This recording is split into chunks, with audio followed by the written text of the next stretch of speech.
जय सिया राम दोस्तों।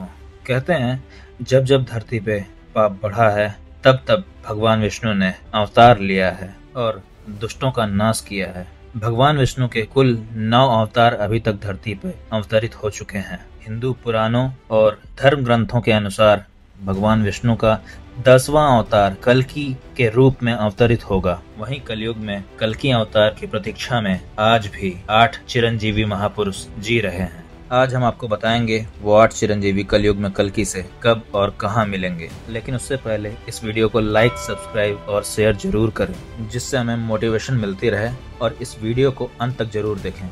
दिव्य पुरुषों की सूची में सबसे पहला नाम राम भक्त हनुमान जी का आता है। हनुमान जी को माता सीता ने चिरंजीवी होने का वरदान दिया था और भगवान श्री राम से उन्हें कलयुग के अंत तक धर्म और राम कथा का प्रचार करने की आज्ञा मिली थी। हनुमान जी के जीवित होने के प्रमाण आज भी कई जगह मिलते हैं। महाभारत के वन पर्व अध्याय 151 के अनुसार एक बार भीम द्रौपदी के लिए पुष्प लेने गंधमादन पर्वत जा रहे थे। तब उनकी मुलाकात हनुमान जी से हुई। कहा यह भी जाता है कि हर 41 साल में बजरंगबली श्रीलंका के मातंग कबीले में ब्रह्म ज्ञान देने आते हैं। कलयुग के अंत में जब पाप अपने चरम सीमा पे होगा तब भगवान कल्कि इस पृथ्वी लोक में अवतरित होंगे। तब हनुमान जी एक बार फिर कल्कि के रूप में भगवान श्री राम के दर्शन कर पाएंगे। तब श्री राम द्वारा दिए हुए उन वचनों का भी कार्यकाल खत्म हो जाएगा।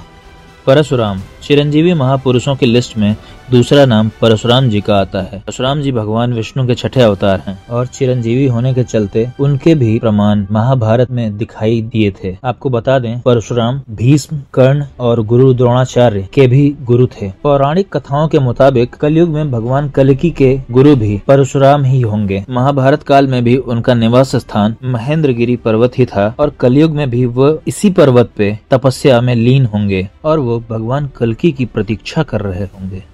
तीसरे चिरंजीवी राजा बलि। राजा बलि श्री हरि प्रहलाद के वंशज थे। उन्होंने अपने बल से तीनों लोक को जीत लिया था। इसके साथ ही उन्हें बहुत बड़ा दानवीर माना जाता था। पौराणिक कथाओं की माने तो भगवान विष्णु ने राजा बलि के घमंड को तोड़ने के लिए वामन अवतार लिया था। एक बार श्री हरि राजा बलि के यज्ञ में शामिल हुए। यज्ञ के दौरान सभी ब्राह्मण अपने लिए राजा बलि से कुछ न कुछ दान मांग रहे थे, जो राजा बलि उन्हें दे भी रहे थे। तब वामन देवता की बारी आई तो उन्होंने सिर्फ 3 पग भूमि राजा बलि से मांग ली। तब राजा बलि और सभी ब्राह्मण हंस पड़े। राजा बलि ने कहा कि आप अपने छोटे छोटे पैरों से कितनी जमीन नाप पाएंगे, आप और कुछ मांग लो। लेकिन वामन अवतार अपनी मांग पर डटे रहे। तब राजा बलि ने कहा, जहां आप चाहो 3 पग जमीन मांग लो। तब वामन देवता ने अपना विराट रूप धारण कर लिया और एक पग में देवलोक, दूसरे पग में पृथ्वी और पाताल लोक नाप दिया। इसके बाद उन्होंने कहा, तीसरा पग कहाँ रखूं राजन? राजा बलि ने अपना सिर आगे कर दिया और वामन देवता ने उनके सिर पर पैर रखकर उन्हें पाताल लोक भेज दिया और उन्हें सुतल लोक में बसा दिया, जहाँ वो आज भी अपनी मुक्ति के लिए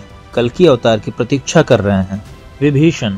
दोस्तों, अब हम बात करेंगे लंकाधिपति विभीषण के बारे में। विभीषण प्रभु श्री राम के अनन्य भक्त थे। जब लंकापति रावण ने सीता माँ का हरण कर लिया था तब विभीषण ने अपने भाई रावण को काफी समझाया था कि भगवान राम से शत्रुता ना करें, जिसके बाद रावण ने उन्हें अपनी लंका से बाहर निकाल दिया था। तब विभीषण प्रभु श्री राम की सेवा में चले गए और रावण के अधर्म का अंत करने के लिए धर्म का साथ दिया। यही कारण है कि भगवान श्री राम ने विभीषण को चिरंजीवी होने का आशीर्वाद दिया, जो कि आज के युग यानी कलयुग के अंत तक जीवित रहेंगे। विभीषण के जीवित रहने के प्रमाण रामायण काल के बाद भी महाभारत काल में मिले थे। युधिष्ठिर के राजसी यज्ञ के दौरान सहदेव विभीषण की मुलाकात हुई थी। कलयुग में विभीषण कहाँ हैं, इस बात की जानकारी तो शायद किसी को नहीं है, लेकिन यह जरूर पता है उनका कलयुग में होने का सिर्फ एक ही लक्ष्य है, जो है अपने प्रभु के अवतार कल्कि से मिलना।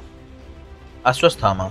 इन 8 महापुरुषों में अश्वत्थामा का नाम भी शामिल है। गुरु द्रोणाचार्य के पुत्र अश्वत्थामा इस पृथ्वी लोक में आज भी मुक्ति के लिए भटक रहे हैं। महाभारत के युद्ध में अश्वत्थामा ने कौरवों का साथ दिया था। धर्म ग्रंथों के अनुसार भगवान श्री कृष्ण ने ब्रह्मास्त्र चलाने के कारण कलयुग के अंत तक भटकने का श्राप दिया था। अश्वत्थामा के संदर्भ में प्रचलित मान्यता है कि मध्य प्रदेश के असीरगढ़ किले में मौजूद प्राचीन शिव मंदिर में अश्वत्थामा हर दिन भगवान शिव की पूजा करने आते हैं। अश्वत्थामा भी कल्कि अवतार की प्रतीक्षा कर रहे हैं। कहा जाता है कि अश्वत्थामा ही भगवान शिव के इकलौते अवतार हैं जिनकी पूजा नहीं होती, परंतु कलयुग में अश्वत्थामा का एक अहम रोल होगा जो आने वाली पीढ़ियों तक उनका गुणगान कराएगी।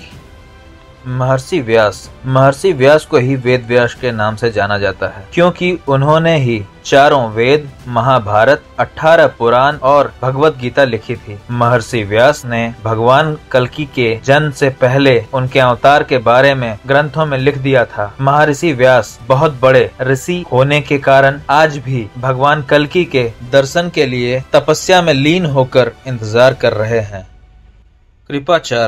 कृपाचार्य अश्वत्थामा के मामा और पांडवों और कौरवों के आचार्य। भगवत गीता के मुताबिक कृपाचार्य की गणना सप्त ऋषियों में की जाती है। कहा जाता है कि वो इतने बड़े तपस्वी थे कि उन्हें अपने तप की वजह से चिरंजीवी होने का आशीर्वाद मिला था। वहीं कुछ लोगों का मानना है कि उनकी निष्पक्षता की वजह से उनको चिरंजीवी होने का आशीर्वाद मिला था। कलयुग में कृपाचार्य अधर्म का नाश करने में कल्कि अवतार की मदद करेंगे। ऋषि मार्कंडेय, इनका नाम 8वें चिरंजीवी के रूप में लिया जाता है। ऋषि मृकांडु और उनकी पत्नी मारुद्वती की घोर तपस्या से प्रसन्न होकर भगवान शिव प्रकट हुए और उन्होंने ऋषि से कोई वर मांगने को कहा। तब ऋषि मृकांडु ने अपने लिए एक पुत्र की मांग की। भगवान शिव पुत्र प्राप्ति का आशीर्वाद देने को तैयार हो गए, पर उन्होंने एक शर्त रख दी और कहा, मैं तुम्हें 2 विकल्प देता हूँ। पहला, एक ऐसा पुत्र जो अति बुद्धिमान और धर्म परायण होगा पर उसकी आयु केवल 16 वर्ष की होगी, या फिर एक ऐसा पुत्र जिसकी आयु बहुत होगी लेकिन वो दुष्ट स्वभाव का और सुस्त प्रवृत्ति का होगा। ऋषि मृकांडु और उनकी पत्नी ने तुरंत पहले विकल्प को चुना और इस प्रकार उन्हें एक पुत्र की प्राप्ति हुई और उसका नाम उन्होंने मार्कंडेय रखा। वह बालक अत्यंत बुद्धिमान और शिव जी का बहुत बड़ा भक्त था। जब ऋषि मार्कंडेय ने अपना 16 वर्ष पूरा कर लिया, तब ऋषि मृकांडु ने उन्हें भगवान शिव के उस आशीर्वाद के बारे में बताया। फिर ऋषि मार्कंडेय ने अपने पिताजी से कहा, आप चिंता ना करें। उसके बाद ऋषि मार्कंडेय भगवान शिव की घोर तपस्या में लग गए। तब भगवान शिव ऋषि मार्कंडेय की तपस्या से प्रसन्न होकर उन्हें चिरंजीवी होने का आशीर्वाद दिया। आज कलयुग में ऋषि मार्कंडेय अधर्म के नाश के लिए भगवान कल्कि का साथ देंगे। तो दोस्तों, आपने देखा कि 8 चिरंजीवी कलयुग में भगवान विष्णु के अवतार कल्कि से कब और कहां मिलेंगे। आज के इस वीडियो में बस इतना ही। हम उम्मीद करते हैं कि हमारी इस वीडियो से आपके कुछ सवालों का जवाब आपको मिला होगा। धन्यवाद।